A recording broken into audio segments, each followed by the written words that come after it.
Saludos cordiales, profesor. En esta ocasión, mi compañero Nilton Yamoca y mi persona, Daniel Centeno, le vamos a presentar el tema sobre los aprendizajes que hemos obtenido del curso de auditoría administrativa. Bueno, comencemos. El primer aprendizaje fundamental del curso fue que la auditoría administrativa no es un ejercicio burocrático. Es en esencia una herramienta de gestión gerencial con tres dimensiones clave. La primera es la visión general, o sea, el auditor va más allá de los números para evaluar procesos, estructuras y recursos. La segunda es el dominio de herramientas concretas como cuestionarios, entrevistas y flujogramas que permiten fundamentar decisiones objetivas. Y la tercera es la mejora continua. El curso nos llevó a desarrollar un perfil más crítico y ordenado, capaz de generar valor estratégico y mitigar riesgos. El curso estructuró nuestro aprendizaje en torno a cuatro pilares o columnas de competencias. El primero, el cimiento metodológico; el segundo, el ecosistema de control interno; el tercero, la estrategia y ejecución; y el cuarto, el impacto y comunicación. Estos cuatro pilares no son independientes, se refuerzan mutuamente y conforman el perfil del auditor moderno. Una de las primeras lecciones del curso es que la elección de tipo de auditoría define el éxito del diagnóstico. Existen cuatro grandes enfoques. La auditoría interna realiza una evaluación continua desde adentro para asegurar procesos y controles corporativos. La auditoría externa, por otro lado, valida independientemente y objetiva por parte de terceros, garantizando credibilidad entre accionistas y reguladores. La auditoría operacional se enfoca en la eficiencia y eficacia de los flujos de trabajo diarios, mientras que la auditoría de gestión mide el desempeño y el cumplimiento de los objetivos estratégicos. Em, Pasamos a la ética profesional y el ciclo operativo. Tenemos que estar conscientes de que ninguna auditoría tiene valor si no está sostenida por sólidos principios éticos. El curso destacó cuatro cimientos: objetividad, independencia, competencia y confidencialidad. Actuar sin presiones internas garantiza resultados confiables para la gerencia. El ciclo operativo de toda auditoría sigue tres etapas: planificación, que es establecer el alcance y recursos; la ejecución, recopilar y analizar información con rigor técnico; y la comunicación, que aquí se presentan los resultados mediante un informe estructurado.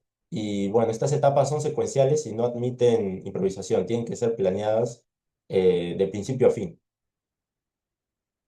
Pasamos con la arquitectura defensiva. En esta parte se puede apreciar que el corazón del control interno moderno es el modelo COSO, COSO, representando aquí nosotros lo pusimos como una pirámide. Y bueno, vemos que en la base está el ambiente de control. Es donde se encuentra la cultura ética de la organización, y sobre ella se construye la evaluación de riesgos, que es la segunda. Aquí se detecta vulnerabilidades antes que se conviertan en crisis. Las actividades de control son las políticas y procedimientos ejecutables. Después tenemos a la información y comunicación, donde aquí se garantiza el flujo de datos confiables en toda la empresa. Y en el vértice superior, el monitoreo, que aquí se asegura la vigencia continua del sistema. El mensaje clave de este punto es que el control interno no es solo contabilidad, es la protección integral de los activos y el cumplimiento de la normativa vigente. Con respecto a los instrumentos de diagnóstico de control interno, pues tenemos tres, ¿no? Primero, los cuestionarios. Estos permiten recopilar información de manera estructurada y estandarizada, y su ventaja es que procesan grandes volúmenes de datos con alta uniformidad. O sea, si queremos nosotros recopilar bastante data, esta es la herramienta que sería mejor aplicar. Después tenemos a las entrevistas, en donde se establece un diálogo directo con los responsables de los procesos. Y finalmente, los flujogramas, que representan visualmente las secuencias de actividades, revelando de un solo vistazo los cuellos de botella y redundancias operativas. En la práctica, los tres se unen de forma complementaria.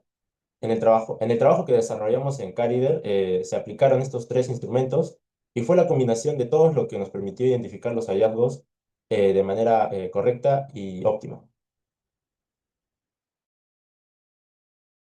Bien, continuando con este resumen de todo lo que hemos aprendido en este curso de auditoría, vamos a ver un poco de cómo es el proceso que realiza un correcto auditor En primer lugar, un auditor identifica los riesgos y las deficiencias de la empresa.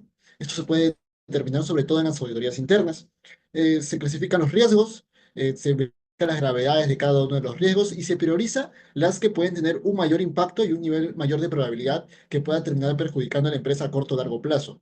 Entonces, una vez de que ya se tienen los correctos flujogramas y todos los correctos, las herramientas que se han utilizado para poder medir y tener un diagnóstico final, un correcto auditor no solamente se centra en el error, sino en la acción que se va a determinar para poder mejorar y a un corto o largo plazo poder tener mejorado esta parte de la empresa. Por eso se realiza un plan de auditoría donde se define el alcance general y los recursos a utilizarse. Y después se hacen programas de trabajo donde se especifican las tareas concretas, los responsables y los tiempos para de esa manera evitar que se pueda hacer todo de manera improvisada y si no, de manera estructurada. Siguiente.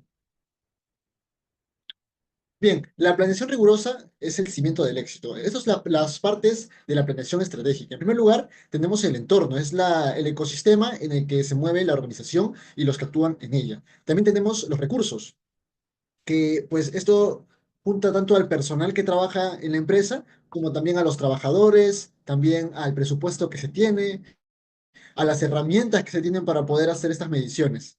Los objetivos deben de estar claros antes de realizar cualquier tipo de evaluación y el alcance también que va a delimitar qué cosa es lo que se va a evaluar, qué área de la empresa se va a evaluar, cuáles son los objetivos que se buscan en esta evaluación.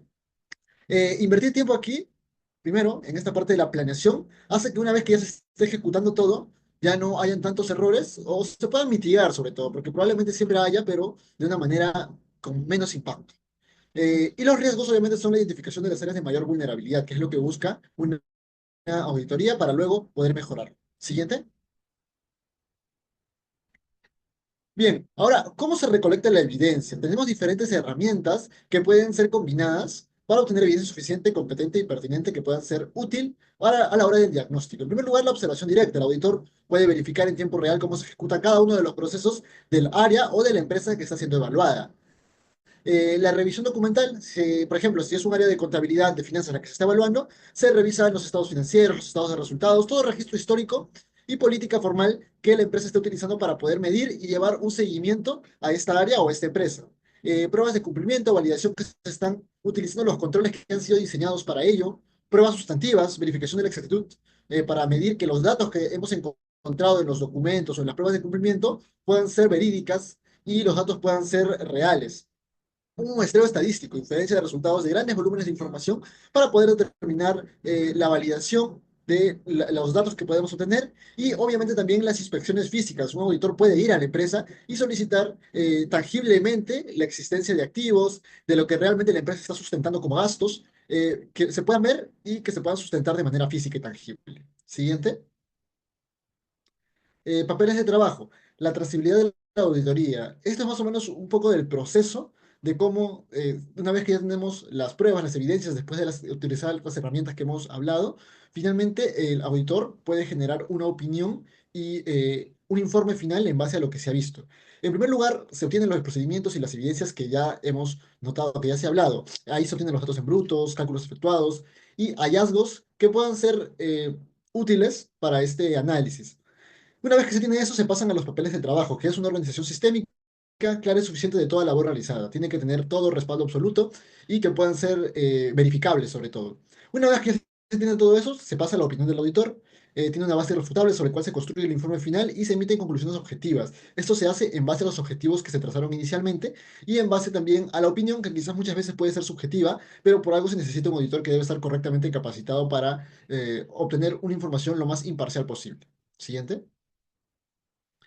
Ahora, el framework del CCCER, que es un proceso que se utiliza para poder tener un correcto proceso de auditoría. En primer lugar, es C de condición, lo que es verificar cuál es el problema que se ha detectado. El criterio, qué es lo que debería tener la empresa o qué es lo que debería hacer, cuál es el estándar que no se está cumpliendo.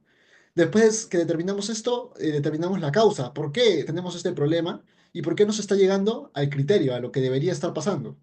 De efecto, cuál es el impacto, la consecuencia financiera u operativa que tiene este problema dentro de la empresa de manera directa.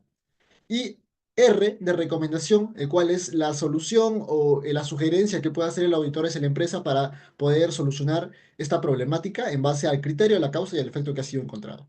Siguiente. Ahora vamos a ver un poco de las herramientas que se utilizan ahora en la época digital. Como todo ha evolucionado, de igual manera la auditoría. Entonces, esto hace que se pueda reducir de manera drástica el margen del error humano y el procesamiento masivo, e incluso la subjetividad que puede tener el auditor, ya que con esto podemos ver análisis reales en base a softwares e incluso inteligencias artificiales que nos pueden ayudar a verificar lo que realmente pasa en la empresa. Primero, los software de análisis de datos, que pueden procesar grandes volúmenes del Big Data, la gestión documental. Existen diferentes herramientas virtuales que nos pueden ayudar a poder tener todo de manera más organizada, como por ejemplo el Excel, el Power BI o ERPs que también solucionan ese problema. Hojas de cálculo avanzadas con modelos complejos financieros operativos y obviamente la automatización, que es un poco más la área de programación que se puede realizar con tareas repetitivas que pueden ser verificadas a través de sistemas que ya están previamente programados. Siguiente. Y la estructura final del informe. Cuando ya un auditor tiene todo esto realizado, ya se ha verificado todo, se ha encontrado el problema, se ha encontrado las sugerencias, es momento de que se pueda realizar el informe final, el cual, como tres sugerencias que se pueden tener, en primer lugar deben tener cero tecnicismos innecesarios, debe ser de fácil comprensión para el gerente de la empresa y para todas las personas involucradas, no debe tener tecnicismos, debe tener un lenguaje preciso, objetivo y gerencial. Ahora, como parte de la estructura, tenemos la introducción, que debe hablar un poquito del contexto y del propósito de la revisión, de los objetivos, el alcance que se había hablado anteriormente, donde se delimita qué es lo que se está evaluando, los hallazgos, los resultados del modelo CCCER, que había hablado anteriormente, qué es lo que se ha encontrado, y priorizarlos por orden de relevancia, porque seguramente se han encontrado varias cosas, no se trata de ponerlo todo ahí amontonado, sino estructurarlo de una manera entendible. Finalmente, las conclusiones, el juicio profesional determinado por el auditor, de qué es lo que se ha encontrado, cuál es el área más crítica quizás, cuál es el área que puede demandar un mayor presupuesto para una correcta reestructuración. Y una vez que se han hecho las conclusiones, vienen las recomendaciones del auditor, que es el plan de acción hacia la mejora continua que el auditor sugiere a la empresa. Ahora, obviamente la empresa puede decidir si tomar esas recomendaciones, adaptarlas, modificarlas o simplemente desestimarlas para poder hacer otras cosas que ellos consideren más pertinentes para poder solucionar los errores que el auditor ha encontrado. Quizás las recomendaciones es la parte más subjetiva, pero no menos útil, ya que las empresas tienen allí una opinión de una persona externa o tercerizada que puede ayudar a solucionar muchos de los problemas que pueden tener la empresa. Bien, ahora sustentación y procesión para generar el cambio real. El ciclo de la auditoría solo se cierra cuando se convence a la dirección de actuar. Debe haber una estructura oral clara, una capacidad de sintetizar hallazgos. Esto es cuando ya el auditor se reúne con el gerente a presentar el informe. Debe hablar también un poquito de lo que se ha encontrado. Debe tener una defensa fundamentada, porque quizás muchos gerentes pueden notar o pueden sentir de que se está atacando a la empresa con errores que quizás ellos no ven en su día a día. Pero cuando una tercera persona evalúa procesos con documentos, con estados financieros, con evidencias reales, físicas y perceptibles, es ahí donde se ocurren y se hallan muchos errores que quizás el gerente no hallaba cuando él estaba dentro de la empresa. Y debe haber un compromiso del gerente, de la persona encargada del área, del CEO, de transformar este diagnóstico, este informe, en un catalizador de mejora, ya sea tomando las sugerencias que se han dado por el auditor o generando otro tipo de cambios, pero que puedan finalmente solucionar el problema o los problemas que han sido encontrados por el auditor. El auditor moderno no solamente va a detectar las fallas, los errores que pueda tener esta empresa, sino también influye estratégicamente en el futuro de la empresa. Eso sería todo, profesor. Muchas gracias por su tiempo.